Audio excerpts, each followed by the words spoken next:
Hi guys, welcome to Monitoring and Evaluation Made Simple. I'm your host, Coach Alexander. I'm so glad that you've joined me today in this presentation. I know I've taken long, I've been so busy doing so many things. Like I told you earlier on, I'm running it with other colleagues. We're running a personal one-on-one coaching, and this is what has been keeping me busy. I've been dealing with different clients, teaching them on monitoring and evaluation for 3 months. So if you're interested in that personal coaching course, write to me in the description below. So today we're going to be looking at a very good topic, a topic I hold dear in my heart. We're going to be talking about creating your very own monitoring and evaluation consultancy services. Okay. So this is what we're going to talk about. It's very important you know how this is done, and I'm going to run you through it. But as usual, if you haven't done so yet, please download these free ebooks, which I'm giving away for free. One is on the logical framework analysis step-by-step guide. Then you've got the monitoring and evaluation beginners guide 2020. I want you to download these ebooks, guys, because it's totally free. You don't have to pay for any of these. Then I have a very good course which is running quite well on Udemy. I think this is my best course called How to Set Up Monitoring and Evaluation System Step by Step. So please, guys, if you have the funds, you can enroll in this course. It's not free, but the price is quite cheap. Okay, so please find time. This video is long, so it has timestamps in the description below so that you can navigate this whole training. In case you don't want to watch the whole video, you just go to parts of this video which are relevant to you. So without wasting any more time, let's get started, shall we? Okay, so first of all, I want to talk about who is a monitoring and evaluation consultant. I know many of you may have asked this question before. Why do we even need consultants? Why do we have to spend so much money paying consultants to do a certain service that can be done in-house?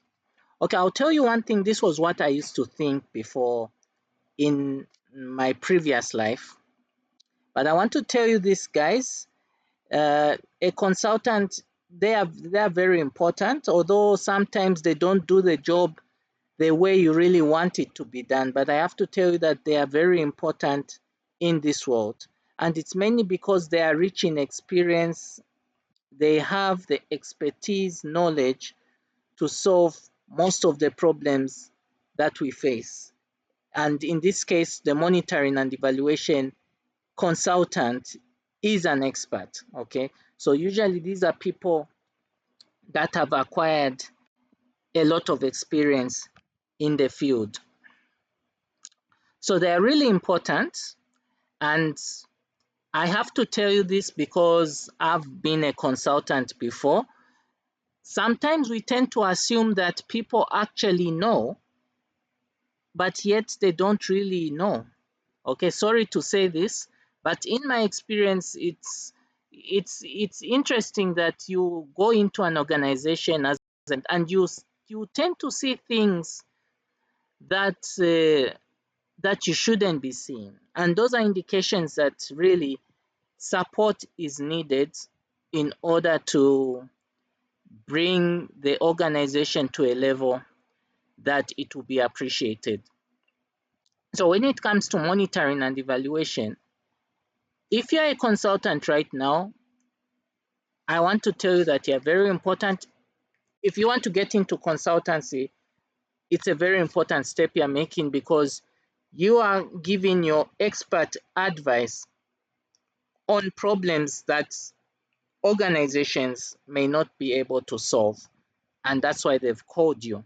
But apart from that, you're also giving your independent views on a matter. Okay, so now consultants, in my experience, they are used mainly to conduct evaluations. When we talk of M&E consultants, that's what I have seen in my experience. And when we talk of evaluations, we're talking about these are assessments that are done to determine whether a project has indeed fulfilled its intended purpose. I have to say this that my experience in dealing with consultants has been mixed. Some of the consultants have delivered to the full expectations, but others have not really delivered. Okay. But I think that's a discussion for another day. But all I wanted to say is that they're used a lot in the evaluations, and it's mainly because they're able to give their own experience on a matter and their independent viewpoint. But apart from that, consultants are used to build these systems. This is another area, guys, which I have seen over the years. By the way, I've been in this business for 10 years now. And I guess I don't really want, I'm not bragging, but the truth of the matter is I know a good system when I see one.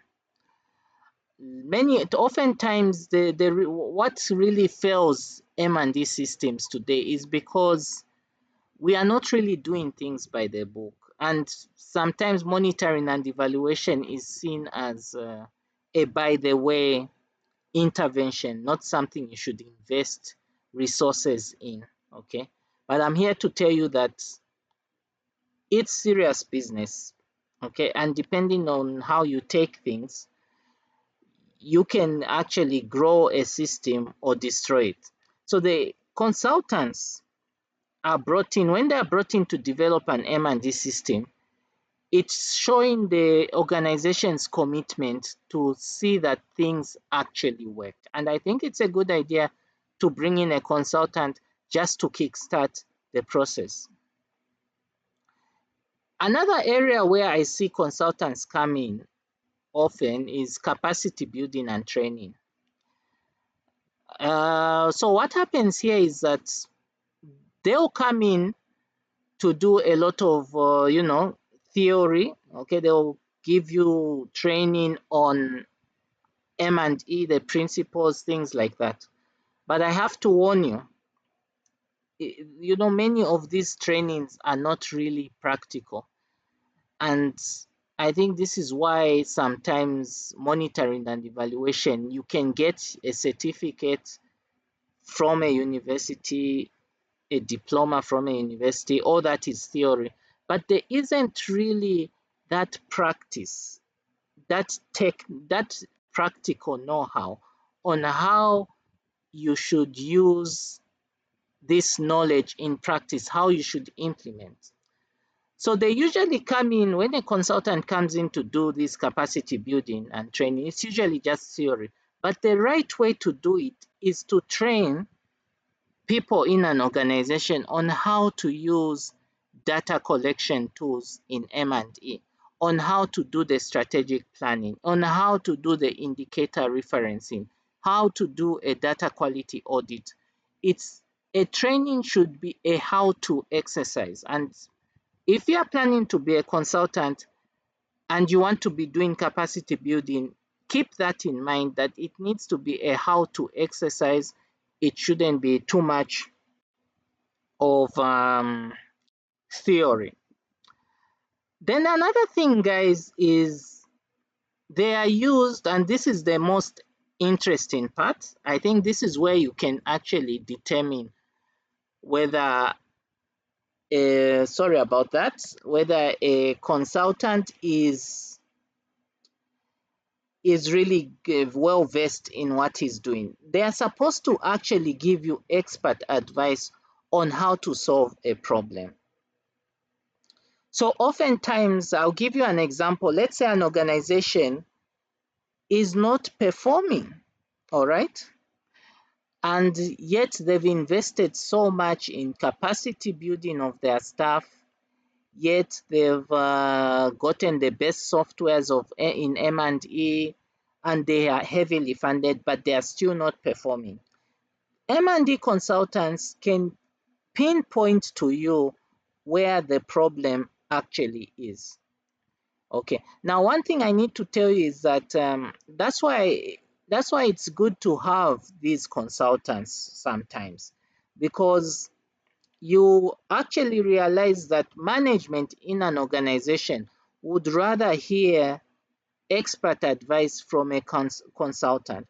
But if they got the same advice from a member of staff who's also well versed in M&D, probably even the same experience than the consultant, they probably won't listen to him. They would rather listen to the consultant, even if they have the same years of experience. So I don't know why it's like that. And I think this is where management really need to learn to trust their staff who are spearheading monitoring and evaluation. They are used in other forms of M&D related stuff. So if you look at this list, guys, these are the areas that you can use to kickstart your own monitoring and evaluation services. There are other things that M&D consultants do, but I would want to believe that these are the common ones, and I think you can borrow this list and amplify it so that you can market yourself, apply yourself in every way possible so that you can win yourself some side hustle. Okay, we tackled that. Sorry about that, guys. Okay, so how to start your own consultancy. So usually starting is hell, all right? And I think it's how you position yourselves. Some people get they get into it quickly, they find jobs easily, others take time, all right? So sometimes you find that getting a consultancy, you might have years when you don't have, but if you're getting one consultancy every year, you're starting small, which is a good thing. And as you get build more ground, you get more consultancies even every month. All right. So you need to start small, you need to be patient. You need to build the networks. I know those days, go to any guru, coaching experts, okay? Whether it's on the internet, whether it's in your city, they'll always talk about this. You need to build networks.